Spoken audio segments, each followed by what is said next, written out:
BDR মাঠে এসে কি কি খেলাম তা নিয়ে থাকছে আমার আজকের এই ব্লগ। এখানে এসে তোমরা কি কি খেতে পারবা, আমাদের বাজেটের ভিতর কি কি খেতে পারবা এন্ড কি কি খেলে ভালো হবে তাও বলবো ইনশাআল্লাহ। তো চলো ব্লগটা শুরু করা যাক। সো ফার্স্টে আমরা চলে আসলাম গোলগাপ্পা খাওয়ার জন্য। এখানে এক প্লেট ছিল 60 টাকা। 6 ধরনের টকের ফ্লেভার পাবা তোমরা এন্ড এক একটা এক এক রকমের মজা। সেকেন্ডলি খেলাম মশলা সোডা। এখন আপর আমি দেখতেছি আরো কি কি খাওয়া যায়। এখন আমরা যাচ্ছি হাওয়াই মিঠাই খাওয়ার জন্য। মজাই ছিল মোটামুটি।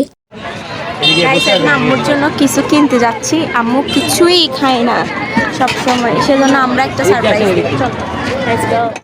সো আপুর পক্ষ থেকে আব্বু আর আম্মুকে দিচ্ছে মালাই চা। নিজের হাতে আম্মু আব্বুর জন্য নিয়ে যাচ্ছে। আম্মু আব্বুরা এক জায়গায় রেস্ট করতে নিয়ে আসলো গরম গরম মালাই চা। আমিও খেয়েছি মালাই চা, অনেক মজা ছিল, আপনারাও ট্রাই করতে পারেন। আপু আরো একটা ফুড ট্রাই করার জন্য নিয়ে গেল, সেটা হচ্ছে যে কাপ কেক গুলো আবারও নিয়ে আসলাম আম্মুর কাছে। 2 ফ্লেভারের এনেছে, একটা হচ্ছে চকলেট আর একটা হচ্ছে ভ্যানিলা। আমি ফার্স্টে ভ্যানিলাটা ট্রাই করলাম, দেন এখন খাচ্ছি চকলেট ফ্লেভারটা। চকলেট ফ্লেভারটা অনেক মজা ছিল, অনেক ক্রিমি ছিল। দেন চলে আসলাম মাদার্স কিচেনে।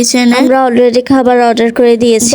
এই দেখেন এখানের মেনু। আমরা অর্ডার করেছিলাম বট ভুনা এন্ড লুচি। গরম গরম লুচি ভাজতেছে এন্ড আমি এখানে দেখতেছি। So this is our plate, চলে এসেছে। সবকিছুই গরম গরম ছিল এন্ড খেতে অনেক বেশি মজা ছিল। 100 টাকা করে প্লেট ছিল, আপনারা আসলে অবশ্যই এটা ট্রাই করতে পারেন। আমরা এক্সট্রা লুচি অর্ডার করেছিলাম। এখন খাওয়া দাওয়া শেষ, আমরা চলে যাচ্ছি অন্য কিছু ট্রাই করার জন্য। এন্ড এখন আমরা চলে আসছি কলিজা ঠান্ডা করার মতো লাচ্ছি খাওয়ার জন্য। আপনারা দেখতে পারতেছেন নিশ্চয়ই একদম বরফ দেয়া লাচ্ছি। এটা কত টাকা ছিল আমার ঠিক মনে নাই, বাট আপনারা আসলে অবশ্যই এটা ট্রাই করবেন। So this is my blog. ভালো লাগলে do like, comment, share and follow for more video.